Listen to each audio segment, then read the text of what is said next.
Yes, Assalamu alaikum. My name is Shukaib Arif. I welcome you on behalf of Al-Mawrid. Thank you for registering for the class. And this is the Islam Study Circle English weekly class that we're starting. Today is the first class. If I can make sure that you can hear me, Tosif Saab, can you please let me know you can hear me? Tosif Chaudhry Saab? Yes, I can hear you. Thank you, sir. Thank you. So we have Dr. Shehzad Saleem Saab with us. He'll be teaching this class. Few basic things. The class standard format will be 40 minutes of instruction time and then 20 minutes set aside for questions answered. But it depends on the teacher. The teacher will, if teacher wants the whole class to be interactive, they will do that. For you to be able to ask a question, if you see right next to your name, you see sign of a hand. And if you click in that box, a hand will appear. And the person who is assisting Dr. Shehzad Saab will open your mic and ask you to go ahead with your question. The mics are set up to be mutable both ways. You can mute it yourself from your end, and we can mute it from our side. So if we open it up and you're still, your mic is still orange color, you have to unmute it.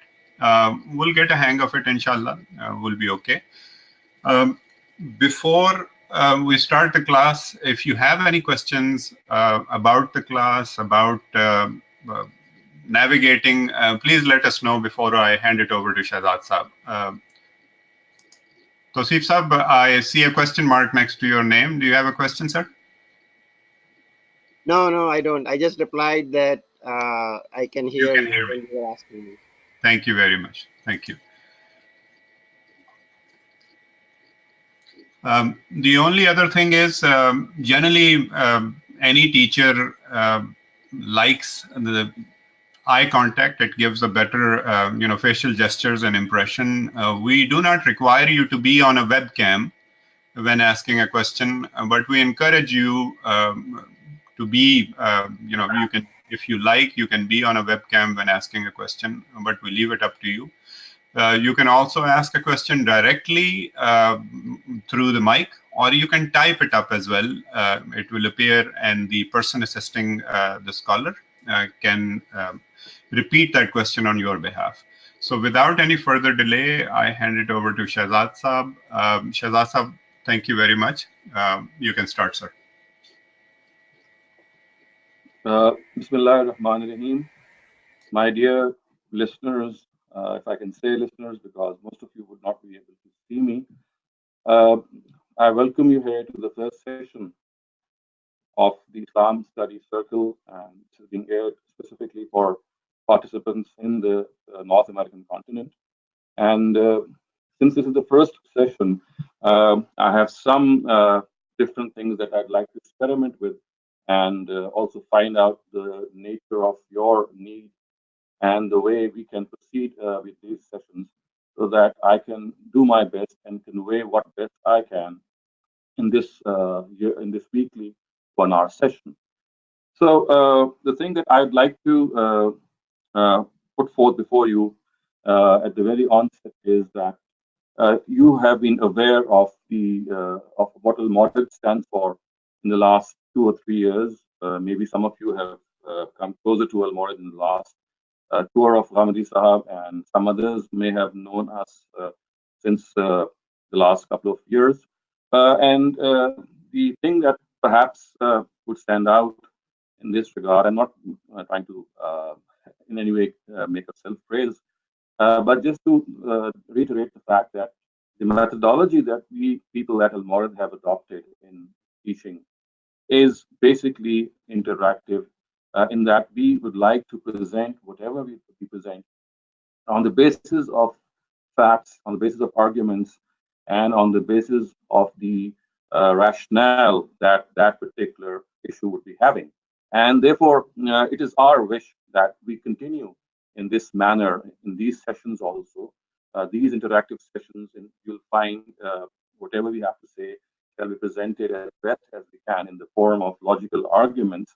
And you don't have to agree with all the arguments. You can criticize them. You can give your feedback. But the bottom line that I'd like to stress here is that the line of communication between the participants and the instructor has to be based on reasoning.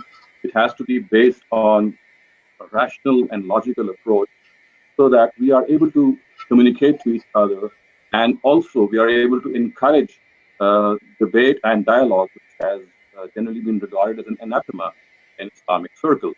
So what I'd like to say here is that Shehzad sir, if I can interrupt for 1 second, sir. I have one of our attendees is saying that they cannot hear you very clearly. I think it's because probably your distance from the mic. If you can come closer, sir. Okay. Is that okay? It goes in and out. I think it has been going in and out, like it's low and high. Maybe I'm not sure where exactly the mic is. Go ahead. We'll try. Okay. So now I'll try to speak a little louder then. I think as you move back and forth, that's what was doing it. Okay. Right. So I was making this point that basically Al-Mawrid stands for an academic approach and an intellectual approach in which issues are thrashed out, discussed, debated, and reasoning is presented for an issue. And the basic idea behind it is to encourage this ideological dialogue between people so that instead of dogmatically adhering to an opinion they might have heard from their maybe parents or from the mosque or anywhere, instead of adhering to it by simply subscribing to it, our approach is that you must go to the foundational argument of understanding a particular issue. And also, you can weigh this argument against other arguments. You can make a case either for or against an issue and study the arguments which come before you. So the basic thing that I would like to reiterate here is that on the basis of logic and arguments, we shall inshallah proceed. And if you find something which you are not very used to, or maybe something which is not very conducive to what you've already heard or studied about Islam, don't get distracted by it, because of course if it is something which is of a different sort, an argument shall be presented in support of it, and you have all the right to question it and critically examine it. So if in a nutshell I can say what I have just said in the last 5 minutes is that we would like to encourage critical thinking. We would like you to become critical thinkers. We would like you to become people who reflect, who deliberate, who do not adhere to things because they have found them to be congenial or they found them to be convenient. On the contrary, they are people who critically accept things and critically even reject them. So this is one area of Islam which you have been very used to, I'm sure, if you've been following around what Al-Mawrid stands for, the lectures that you have, I'm sure, heard of Ghamidi Saab and some of his students.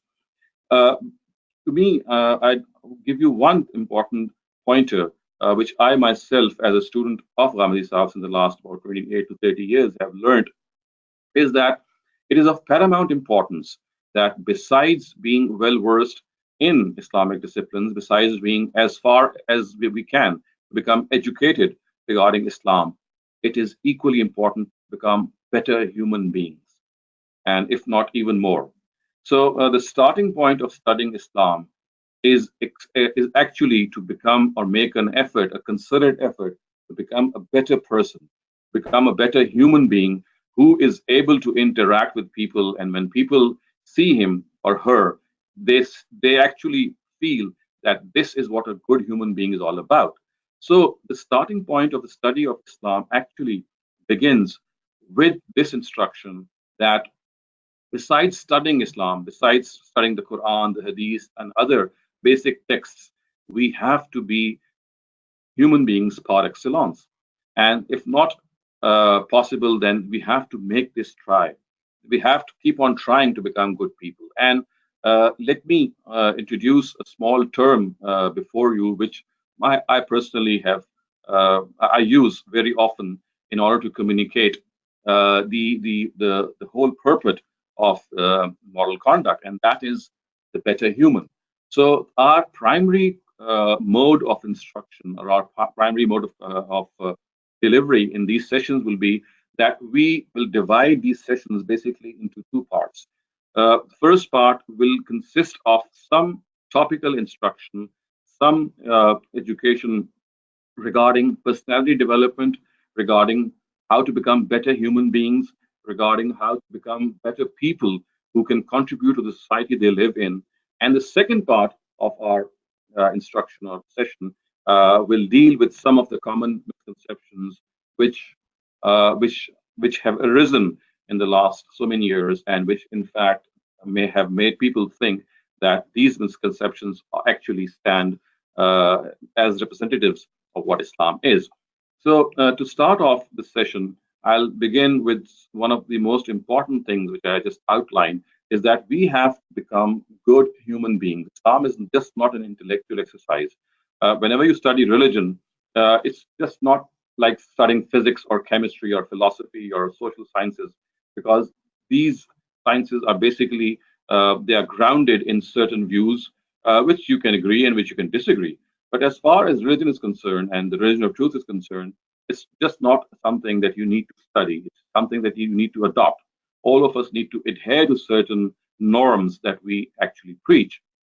So let me start off by saying that in this first session, we will begin by discussing how we can improve ourselves. So this is the topic that I would like to take up: that how we can become better human beings, how we can improve ourselves as individuals, and then once we end the session, I'll take some questions from you, and then we'll begin the next part of this session, which will be regarding some common misconceptions which go about in the label of Islam.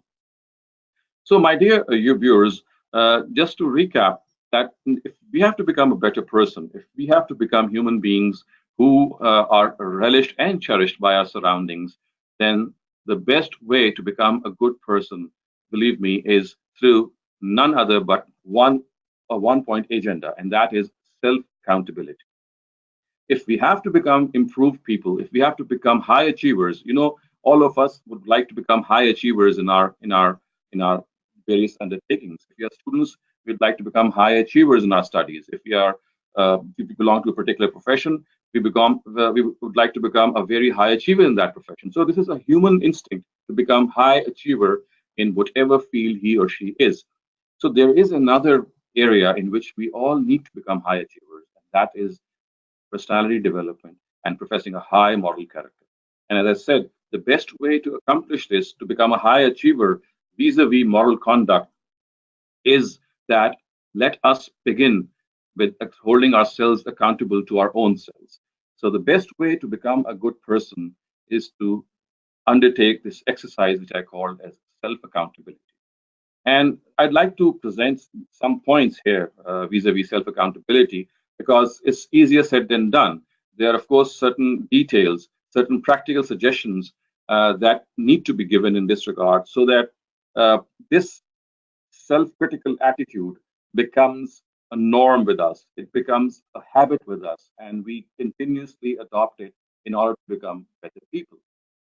So, the first thing that I'd like to say regarding self accountability is that we must fix a time in our daily lives in which we should conduct this appraisal, this daily evaluation. And I think perhaps you would agree also that the best time to conduct this self accountability is just before going off to bed at night for sleeping. So, just before we go off to sleep every day, preferably, we should take a look at what we have done all day, especially the mistakes we have made, especially the excesses we have committed, especially the people we have hurt, especially the way in which we have spoken to our superiors or inferiors, maybe in an arrogant way, and of course, if we have made some overstatement or understatement. So, as responsible people, once we cast this glance on what we have done the whole day, it will be very easy to point out what has been left amiss, what was done wrongly. So we must do this as a regular exercise before going to sleep at night, to take a look at the mistakes we have done regarding morality, regarding ethics, regarding a number of things of which our conscience knows very well that we have done them wrongly. So we should make a mental note of these mistakes and also make a commitment that we should not repeat these mistakes again the next day. But of course, being human beings, this is always, it's not a push button process. It's not just as soon as we make this determined effort that we shall not commit these mistakes again, they shall not happen again. This does not work this way. And let me tell you that as soon as we make this commitment, at times the mistakes that we would not like to make, they are made even more frequently the next day. So let us not just get discouraged by this. But we have to make a mental note of this fact that we must take this exercise of self accountability, self appraisal, self evaluation every day before we go off to sleep. The second important statute here is that as far as accountability is concerned, we must realize that this accountability is based on the awareness and the cognizance of good and evil that is found in our own intuition. We don't need to go to any mufti. We don't need to go to any person to find out what right or wrong is, because as the Quran has rightly said, فَأَلْهَمَهَا فُجُورَهَا وَتَقْوَاهَا. The Almighty has bestowed the cognizance, the awareness of good and evil in our own intuition, in our own conscience. So, as once when a person asked the Prophet replied regarding what a wrong is, regarding what a sin is, regarding what a mistake is. He said, "Ma haka fi sadrika, wa karihta an yuttala alayhi nas," which means that something which pinches your heart, and you would not like to disclose it to other people. So he just made it simple for us that as long as it pinches our heart, and as long as we would not like to disclose what we have done to other people, we can easily say that we have done something wrong. So the conscience, our conscience, if it is vibrant, we can easily distinguish what right and wrong is. So on the basis of this vibrant conscience, we need to understand that this process of self accountability has to be made a regular feature of our lives. We must do it every day before we go off to sleep. So the second point, as I said, is that we have to do this accountability on the basis of the awareness of good and evil that is found in our own intuition. The third point, my dear listeners and viewers, I'd like to stress here is that this accountability has to be made a regular feature of our lives. It is much like dusting our rooms. You see, when we clean our rooms, we almost do that every day, maybe every second day, because dust tends to settle in our rooms. We have to vacuum our rooms, we have to clean our rooms because this dust has to be cleared every day. Similarly, once we have achieved this distinction in which we are able to overcome our evil, we cannot remain in that state forever. So just as dust settles in our rooms every day, the dust of evil continues to settle in our hearts every day. You can compare our hearts to a room. So in the room, we have physical dust. In our hearts, we have these dust particles as well, but they are not visible. And we have evil thoughts, evil whisperings, evil tendencies coming into our hearts, coming into our minds, which we have to conquer and we have to vanquish. So we need to understand that this self accountability is just not a 1 day process or a 2 day process. It is a lifelong process. Just as dusting our room is something which has to continue all the time as far as we live, as long as we live. Similarly, cleaning the rooms of our hearts has to be a continuous process. It has to happen every day, preferably, so that we are able to take a step ahead each day. Now, the fourth thing, my dear viewers, that I'd like to point out here is that, as I said earlier on, just a while ago, that as soon as we make this commitment that we shall become better human beings, the reverse process starts. And instead of being better human beings the very next day, we end up making more mistakes. We end up committing more evil. So, as you might be knowing, that Satan's name in Arabic is Iblis. Iblis in Arabic means someone who has lost hope in God's mercy. So you know what? What Satan does is he makes us lose hope in God's mercy and in our own selves. So whenever we make this commitment to ourselves that we will become better human beings, and the very next day we break this promise, we get this suggestion from Satan that you are no good. Each time you make a mistake, and the next day you make this commitment that you'll not do it again, but you end up doing it again. So he makes you and he makes us lose hope in our own selves, lose confidence in our own selves by telling us that Every time we make this commitment, we break it, and we are no good. So never succumb to this suggestion of Satan. He would like you, he would like to maneuver you out of this good. He would not like you to stand up every time you fall. He would not like you to rise every time you slip. But on the other hand, the Almighty is there with open arms. He says that someone who repents, someone who comes back to Him once he loses his way, is very dear to Him. So, come what may, even if you make the same mistake again and again, the next day and the next day and the next day, don't give up. We must never give up, because what we have been obligated is that we have to keep on trying, even if we make that mistake again and again. Because you never know that once you make that commitment, there can always be that golden day in which you are ultimately able to overcome what you were not able to earlier on. So this is the fourth point that I'd like to make. That we must be very careful of the fact that even if we are not making any headway, even if we are breaking our promises made to God that we'll not commit that mistake again, even then we should do it again as far as possible, because only through this effort, only through this struggle, is there any hope to achieve what we would like to achieve. And the fifth and last point, viewers, which I'd like to make here before you can perhaps give your own views and questions, is that the best way to obtain a feedback regarding our own selves is also a very possible thing. You see, when we want to assess ourselves whether we are good people or bad people, the best way perhaps is that we should look upon people who are our subservients, maybe people who work for us, maybe who are our subordinates, maybe our children, maybe people who have a close proximity with us. So they are our best. I always call them our mirrors. They reflect our inner self. The normal mirror reflects our outer self. But these mirrors, which we call our children or our subordinates or our subservients or our guards or drivers or any people who are answerable to us, they are the best people who can give you a feedback on how we are. I'm sure at times this feedback is also exaggerated because people think that they have been dealt with unjustly.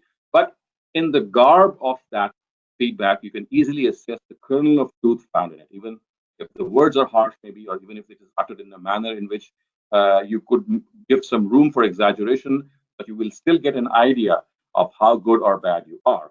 So your own surroundings, your own people around us are your best judge, and if they are allowed to give their opinion freely, I'm sure will give us a lot of insight on how we are inside. So uh, these are the 5 points I'd like to make here before we discuss these. So let me just recap.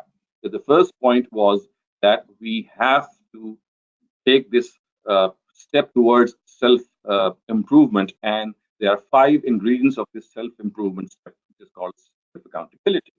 So if we want to improve ourselves, we have to undertake this process of self accountability. The first point that we need to understand is that this self accountability is a process which is based on the awareness of our good and evil that we have. Our own conscience has that. The second point is that we have to make it a process in which we have to assign a time for it, and preferably the best time for it is before going to sleep at night.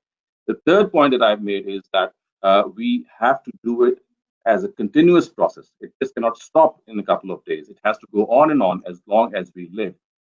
The fourth point that I'd like to have made in this regard is that if we are not able to succeed in our commitments, if we are able to not make any headway in spite of committing to God, that we'll not make that mistake again and again, we must not lose hope and confidence in our own selves.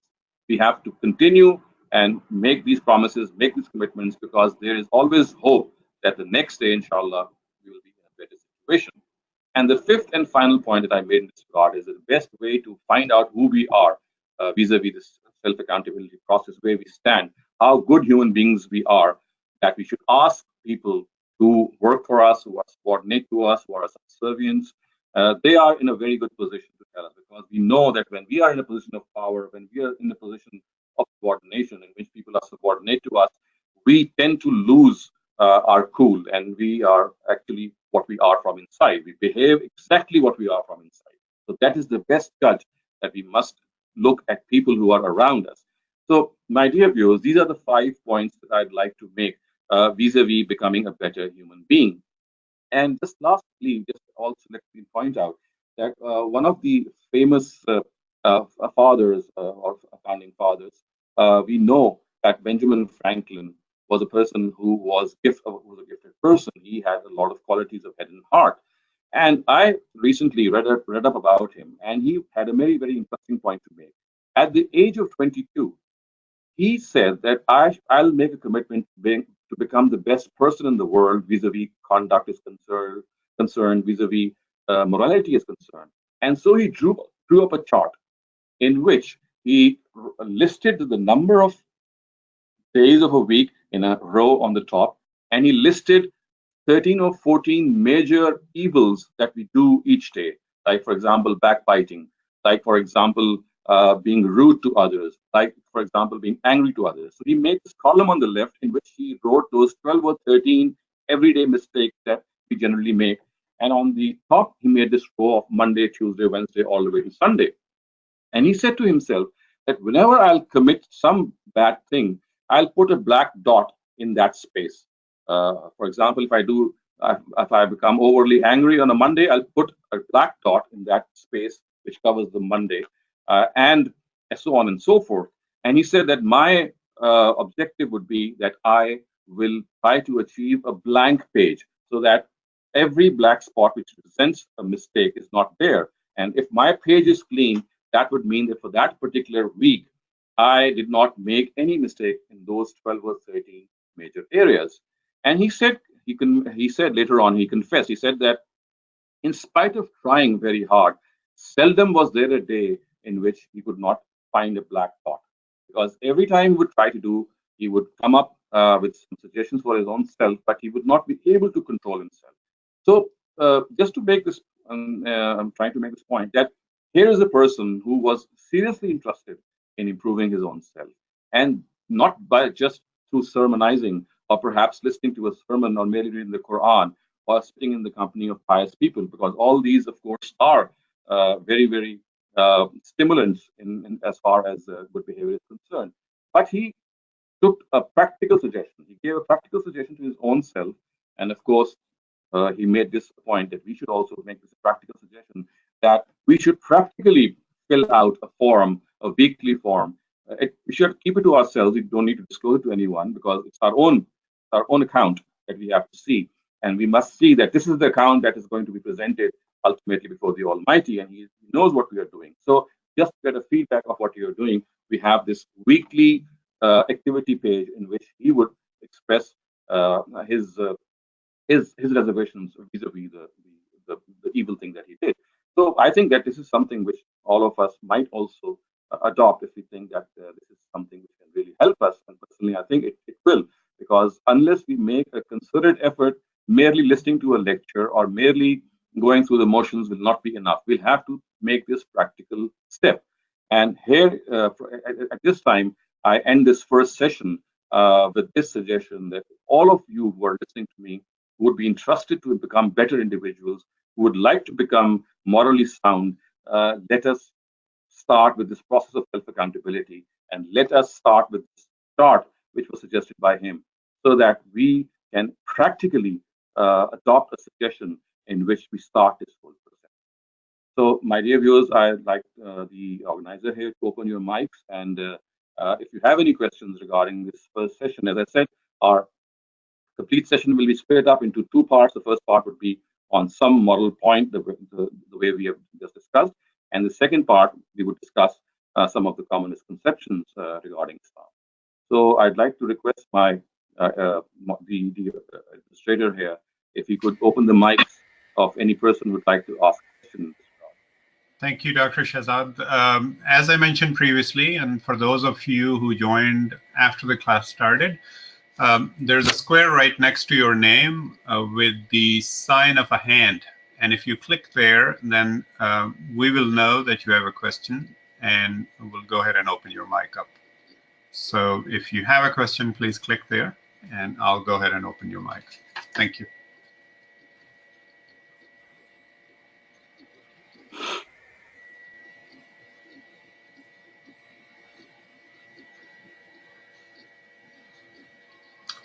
Anyone? So if there is no person, let me ask the participants who have been listening that would they be interested in actually taking these practical steps in improving their their personality and developing their personality. Do we have any volunteers? Do we have any willing people in this regard?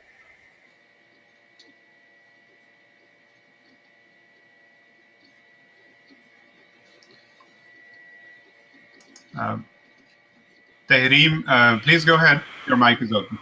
Yeah, I think the point you made about making a chart and just really self-assessing yourself on all of, like, for example, the major sins is a really good idea, because even though you may not realize it, I think every day, all of us, even if we're not trying to be bad people, we make mistakes. And so that's a really good way to just like put it out in front of you and then realize the mistakes you are making. And so then you can try to fix them instead of going about your day thinking you're not making Mm-hmm. mistakes when you really are. Mm-hmm. Absolutely. So this is something which is more of a practical step which you can do on your phones or on your cell phones or maybe on a laptop or even on a copybook. But I would strongly suggest that all those who are interested in becoming good human beings, they have to take this practical step. And unless they do so, mere commitment or mere listening to a sermon might not be that useful. So let's all of us be informed on this, that it's not just people who are who know about Islam a lot, or maybe they know about Islam a little less, who need this improvement. All of us as human beings, whether we are scholars, whether we are students, whether we belong to any walk of life, this is our need, because God is not going to ask us as much as we knew about, for example, a certain Islamic issue intellectually. However, he will ask us, of course, if we had been rude to our parents, if we have been uh, uh, angry, or we have been unkind to other people. So our conduct will be brought to question in the very first phase. And so, therefore, I think it's of paramount importance that we must realize that besides the intellectual part of Islam, which all of us, of course, would like to know and we'd like to be a part of, we have to be very, very caring individuals, individuals who have compassion for others, people who live for others, people who feel for others, people who care for others. And of course, we have to understand that before this happens, before thinking of others, we have to think of our own selves. Uh, did you have a comment to make, Nimra Muhammad? You can unmute your mic if you like.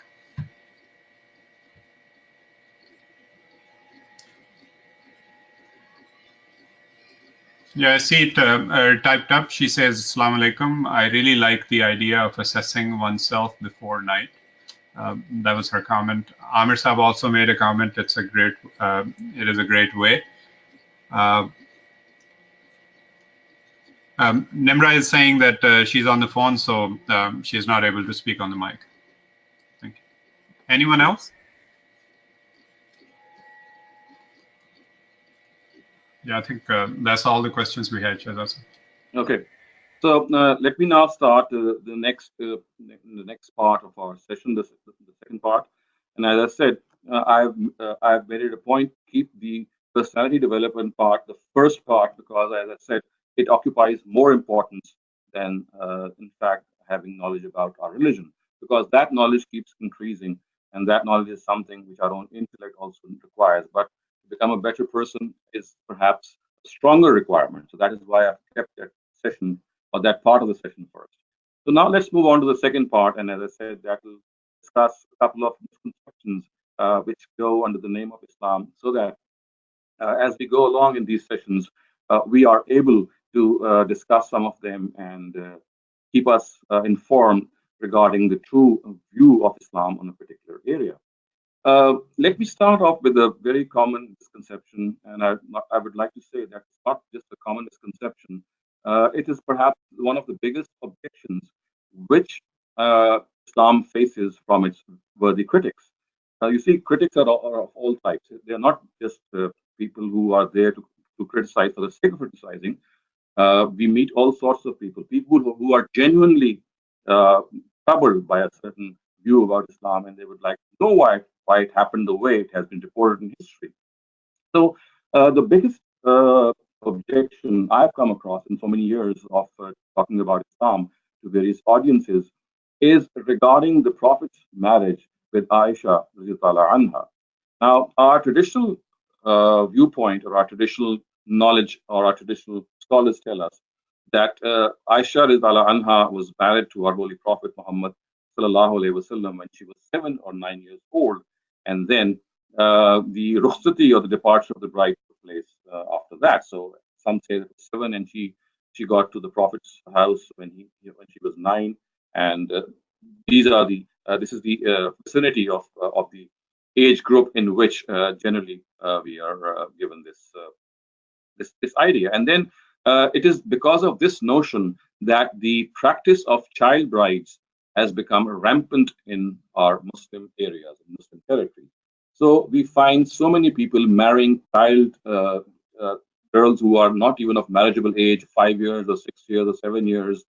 And when they are asked that what is the use of marrying a 5 or 6 or 7 year girl, they reply that they are actually acting upon the sunnah of the Prophet, and they are acting upon something of a practice of the Prophet which he did. Because when he married Aisha radiallahu anha, she was an infant. She was a very small child. So this is what the people generally say. They justify marrying young children or young brides by saying that their own prophet actually married a child, and she was not even of marriageable age. She was not even in a position to consummate the marriage, but he still married her. So this is one big question that often stares uh, Muslim preachers and teachers wherever they go, and they need to discuss this. Now, one answer which is generally given to this is that it was something of a tribal custom in those times, and if this has happened, then this should not be considered something to be an anomaly, because in tribal areas, in tribal traditions, this is something of a very common nature. And if the Prophet married someone very young, of course, it was meant because that she would come to his house and maybe play with other children which he had. And similarly, when she grows up, of course, then she can become an asset to the Prophet. But again, this is a question which, besides the point, is something which actually belies history. Now, let me just tell you this, that what has been reported in history is uh, not always critically thought of. You see, we need to understand that in the Islamic era has can be safely divided into various phases, in which in the initial phase our scholars just gathered information wherever they could get hold of. So the premier historian of our times, Imam Ibn Jarir Tabri, who lived in the second century, he made a note when he was writing his history. His history is a voluminous history on the history of Islam. It's called the Tarikh of Tabri. Now he said in his very introduction, in his prologue, in his foreword to his book, he said that, look here, I'm gathering all sorts of information that comes my way, and I don't have the time to critically evaluate it. I leave it to others to critically evaluate this information, because as far as I'm concerned, I'm much more into collecting whatever I can lay my hands on, because I fear that I might miss something. So all my effort, all my time is going to be concentrated on gathering reports, whether they're true, whether they're false, because that is something can always be done later on. But since people are dying, since people are no more in this world, and people who were students of the students of the students of the Sahaba, so they are slowly passing away. So it's incumbent upon us that I gather as much information as I can, and we can then have this critical evaluation whether this information was correct or not. So, Islamic history, if you can see, is composed of historical reports in which all sorts of things were reported and all sorts of things were jotted down, but it only became possible in later stages, in later ages, that it could be evaluated whether historically it is true or not. And so, the further you go back in history, the more raw information you will have. The further you go back, I'm going to repeat what I said. The further you go to the first or second centuries, the more raw will be the reports that you will have, because there were all sorts of reports which were reported by all sorts of people. And the further you go ahead in history, the later you are in history, in which critical evaluation has taken place regarding historical reports, the more it is perhaps possible to obtain views which are more refined, because it was only later on that Muslims were able to critically evaluate these reports. And may I dare say that for some reports, this situation has not even arisen till now, because in the last 1,000 years, we Muslims have become intellectually stagnant, as you might know.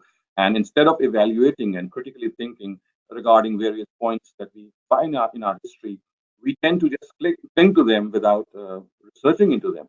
So even though Ibn Khaldun, who lived in the 9th century, Hijra, he made a concerted effort when he wrote his Muqaddimah to evaluate or reevaluate historical reports. But we can easily see that the sheer amount of work, the corpus of history, the corpus of reports was such a number or such a volume that a single person could not have accomplished it. But he did try his best to make sense of early histories by critically evaluating them. So with this background information in mind, let us now come to the age of Aisha Ridallah Anha and see whether our historical reports really corroborate this fact, which has been reported in some of the ahadith, for example, some of the ahadith in Bukhari, which is a very respectable and a very reputable collection of hadith. Now, let me present before you some facts which have been reported in Islamic history, which will tell you that at times what becomes very famous is not always correct. So, Hazrat Aisha Ridallah Anha had an elder sister. Her name was Asma. All of you might be knowing. So, Aisha and Asma, who were daughters of Abu Bakr Ridallah Anhu, they were 10 years apart from each other. Now, Asma was 10 years older to Aisha. So, just keep this fact in mind. Just jot it down or just keep it in one place in your mind. That Asma was 10 years older to Aisha. Now, the second fact which has been reported in Islamic history is that Asma died at the age of 100. She lived a long life. She was 100 years old in 73 Hijrah. We know that the Islamic calendar begins with the Hijri year, and the Hijri year is the year in which the Prophet migrated to Medina. So the first thing that I just told you about it was that Asma was the elder sister of Aisha, and she was 10 years older to Aisha. This is one fact which has been reported clearly in Islamic history. A number of sources can be cited. The second is that Asma died in 73 Hijrah at the age of 100. Now, a simple mathematical calculation will tell us that if she was 100 years old in the year 73, then in the year of migration, which is the 0 year, she was 27 years old, because 100 minus 73 is 27. So at the time of Hijrah, Asma was 27 years old. I hope you are following my calculation. Let me repeat it. Asma died at the age of 100 in the year 73 Hijrah, which means that at the time of migration, she has to be 27 years old. Now, if she was 27 years old, and I just told you earlier on that she was also 10 years older to her sister, Aisha. So at the time of migration, if she was 27, then Aisha has to be 17. So Aisha has to be 17 because she was 27. Now, we also know that though the Prophet's nikah was conducted in Makkah, the marriage was actually consummated after his migration to Medina after 2 more years. So if Aisha was 17 in zero at the time of my migration, which was a 0 year, and 2 years further had to lapse before she reached the house of the Prophet, she has to be 17 plus 2, 19 years old. So this is absolute simple mathematics, which tells us that it's absolutely erroneous to believe that she was 8 or 7 or 9 years at the time of her marriage. This calculation, which exists in many other Islamic books and history books, tells us that she was a 19-year-old girl when she came to the house of the Prophet, which of course is a marriageable age. So we need to understand and we need to clarify this, that instead of defending this stance that the Prophet married a child bride simply because we are his followers, we need to get our facts right. People who perhaps would counter us by saying that this is a tribal tradition, they need to be told that whether it was a tribal tradition or not, this is something else. The Prophet, this simple calculation of from history tells us that Aisha was a 19-year-old girl when she actually married the Prophet. Although the nikah took place when she was 17, but the rukhsati, or the departure of the bride, took place when she was 19, and the Prophet had migrated to Medina. Now, this, of course, is might be an eye-opening fact for many of us, but the fact is that we need to understand and we need to know that this is the factual position.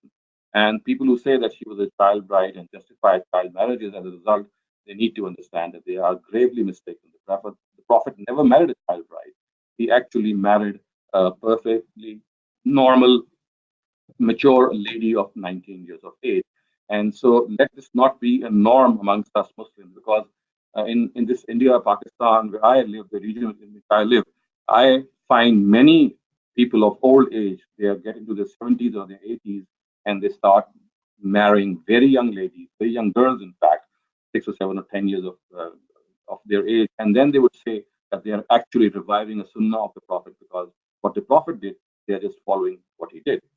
So this is a grave misconception, and I think that all of those who are listening to this mathematical calculation need to make this note amongst themselves, and so that at first, instead of answering others, they are able to rest convince themselves that a prophet never did something, which, of course, if my father or my very close relative would have done, it would have been unsettling for me to hear that. Why did he? Why would my father maybe, or why did my uncle or anyone close in my family did something which is unbecoming? It would have unsettled me.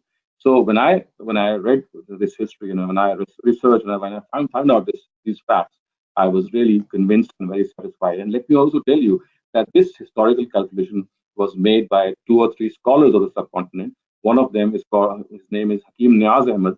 He was a Fazil of Deoband, was a famous cemetery in India. And then we have another scholar called Habibur Rahman Kandilvi.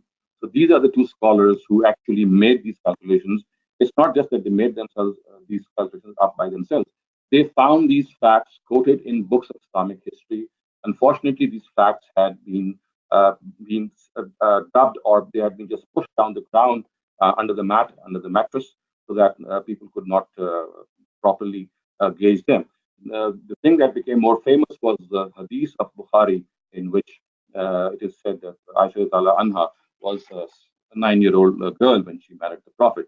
This is just contrary to what historical facts say. And these historical facts, as I said, have been reported in the earliest histories, like the history of Ibn Sa'd. Ibn Sa'd is a very Muhammad ibn Sa'd is his full name. He died in 232 Hijra, and his book is called At-Tabaqat al-Kubra. It is available in most languages. It has been translated into English, into Urdu, in various other languages. You can read it for yourself. So these calculations you can find there, and you can also find them in some of the other history books, which are already translated into English and Urdu. So I would end my session, or the second part of my session here, so that if you have any questions regarding this grave misconception, we can discuss them.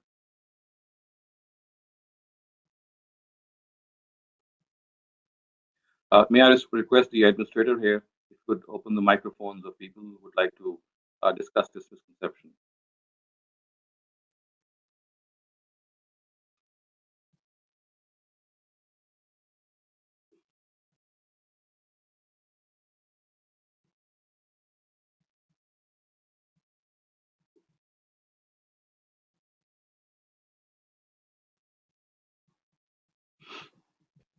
I am not able to hear anyone.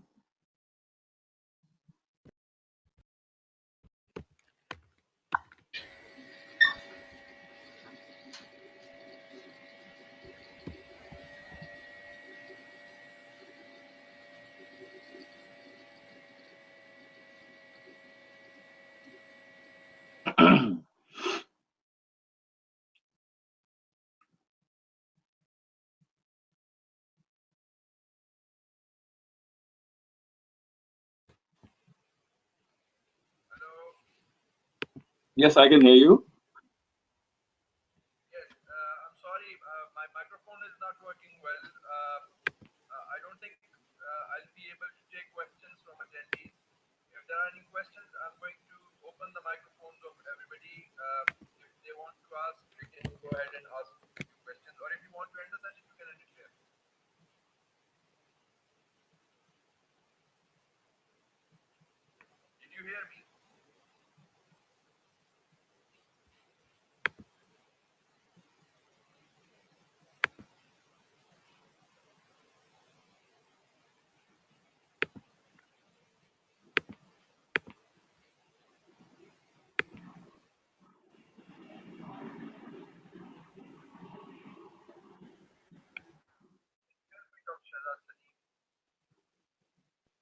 Yes, I can hear you. Shehzad sahab,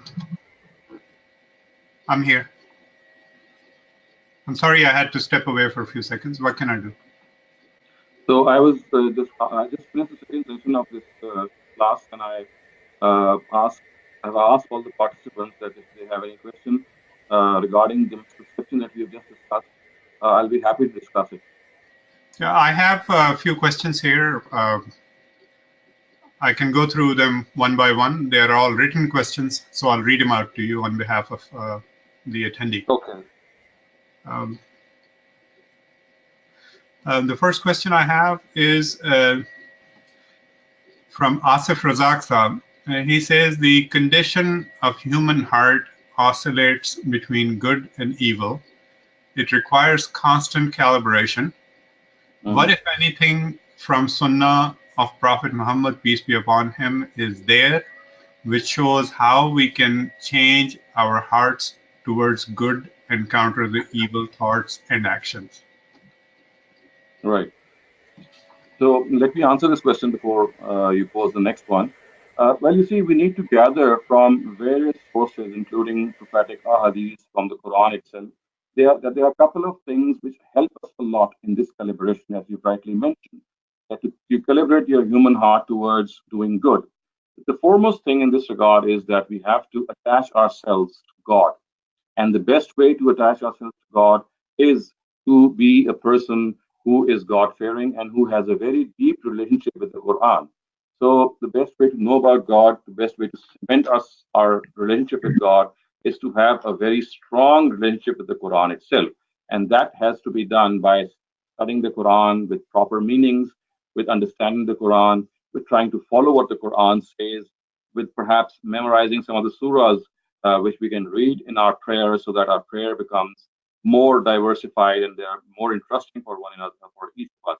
So the first point that is being made is that we need to have a strong relationship with the Almighty through the Quran. The second thing which will help us is that we need to understand, we need to look for people who are pious. And if we are able to sit in their company as far as possible, like for example, if we know people who are righteous, who are good, even if they are not Muslims. See, people who are good are found in all societies everywhere. When I talk of righteousness, I speak of people who are morally upright. So if you're living in the United States, I'm sure you'll find a lot of good people among Roman Catholics, among Protestants, amongst other religions who are good, moral, upright human beings. So if you are able to sit with them, if you are able to converse with them, if you're able to talk with them, if you're able to exchange views with them, this will give you an impetus, this will give you an inspiration, the motivation to become good yourselves. So I would suggest this two-pronged approach. One, to have a strong relationship with the Almighty through the Quran, and second, to find and look for good people in your own society. And let me add a third point as well, and that is that if you're able to read the biographies of famous people, like for example, people who were who outshone in history, people who had high moral character. I can suggest a number of biographies in this regard, but I'm sure you'll be knowing that people of great character, people of great moral conduct have existed right through history in all parts of the world, and we have their biographies available in audiobooks in various formats, which of course will provide this inspiration, this motivation to become what they were. So this is a three-point agenda to be close to the Quran, to be close to human beings who are good, and thirdly, to find out good biographies, to read good biographies, which can really inspire and motivate us vis-a-vis good human beings. Um, Thank you, Dr. Shehzad. There is quite a few questions. Just to let everyone know that our scheduled class time is 1 hour, but scholars have the administrative permission to go over to 30 minutes over the class, so 1 hour 30 minutes as needed based on the questions and based on their time availability. I'll go to the next question. I'll take the written questions as well as the people who have raised hands. I'm not sure who asked the questions first, so I'll just start from the top. Just be patient with me. Ali Anwar Saab, go ahead and ask your questions. Unmute your mic and we'll be able to hear you. So the question is that why are we trying to fix the age of Aisha and make it 19? And for example, in my close relative, I see that my grandma was married at the age of 11, another one was 12. My khala was married at the age of 12. So this is something which was very customary just within our past generation. And let's say after 50 years, 100 years, we evolve as humans, and the next normal age for marriage is 35. Then are we going to re-look our historical facts and critically analyze and fix the date of Aisha's marriage to make it look more normal to the current age? Let it be what it is. And how do you explain the Bukhari's hadith where it says that she was 9 years old? Are we going to refute that hadith? You see, I think it's a very good question that you have asked. It's not that we are trying to standardize an age of marriage. It's just that we'd like to find out what actually happened. So if something never happened at the age it is reported as being happened, then it's a factual error that we need to set right. And it's not just the age of 12 or 13, as you mentioned regarding your some of your relatives. You see, here we are in a position in which women or girls who are not even adolescent in their area, in their age, they're not mature enough to get married. For example, a 7-year-old girl, she and a 12-year-old girl, there's a world of difference between them. And as far as the Hadith of Bukhari is concerned, let me also point out that in Arabic, the way numerals have been reported is that 1 in 9, for example, or 1 in 7, they have two separate components. For example, in English, we say 1 in 9 is 19, and 19 is written as one word. However, in Arabic, the way 19 is written, it is written in two components. As I would say, Tis'at Ashar. So Tis'at Ashar is a word which actually says that she is 19 years old. So it has happened several times in many other areas in which at times one part of that numeral of that digit exactly is misreported. So in my research, which I would like to corroborate through other scholars as well, in all probability, in the hadith which says that Aisha was 9 years old in Bukhari, it was actually 19. And the Tis'at Ashar, the word Ashar, which means 10, so you see that this other Ashar means 1 in 9, and the Tis'a word is 9, and the Ashar is actually a numeral which represents the 10. So what perhaps happened was that part of that numeral was either supported or deleted or could not be carried forward. You have to understand that the chains of narration of hadith, the way they have been reported, they were reported through people, through hearsay, and also the written manuscripts of many of these anthologies went through some changes. So we are trying to make sense out of what happened, because if it is reported in other sources of history that she was 19 years old, and on one historical source says that she was 9, then either it was misreported or there was some problem with the reporting in it because the other sources contradicted. And one way to explain this contradiction is that that 9 was actually 19, and part of that digit perhaps was either left out through various manuscripts. It happens. It has happened in many other cases as well. At times, writing a manuscript, you miss out a particular digit.